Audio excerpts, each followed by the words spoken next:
สวัสดีครับพี่น้องมุงไปไอไซยิงก้าวทักทายสบายดีพี่น้องทางฝั่งซ้ายพี่น้องทางโซนยุโรปเนาะแล้วก็คุมองคู่แจประเทศไทยบ้านเฮาผมเนาะพี่น้องเนาะสำหรับคลิปนี้ก็อยู่ที่งานวาดเพื่อแกะสลักเนาะพี่น้องเนาะคลิปนี้เป็น EP ที่เท่าไหร่ที่8บ่ที่7หรือที่8เนาะพี่น้องเนาะมื้อนี้ตะดุยแล้วมาพาวาดลักษณะของมือว่านอนนะพี่น้องนะลักษณะการวาดกะขาวๆเนาะพี่น้องเนาะขาวๆไปก่อนก็คือใช้ดินสอเนาะพี่น้องเนาะดินสอเฮาล้างไปก่อนนะพี่น้องเนาะอันนี้คือวาดเพื่อแกะนะพี่น้องนะเฮาก็ใช้ดินสอวาดล้างขาวๆไปก่อนเฮาต้องการประมาณนี้ลักษณะของมือว่านอนเนาะพี่น้องเนาะ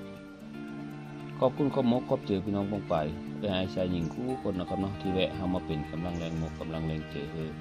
อันดูยูเซอร์เนาะพี่น้องเนาะพาเอสพากิน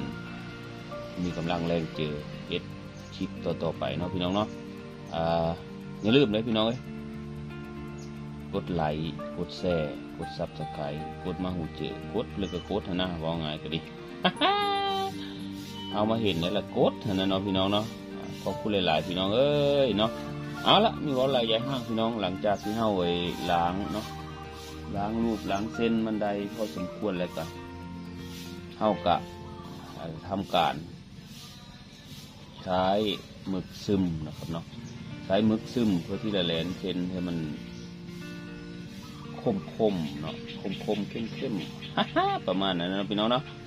เอาลุยกันเลยครับผมเนาะพี่น้อง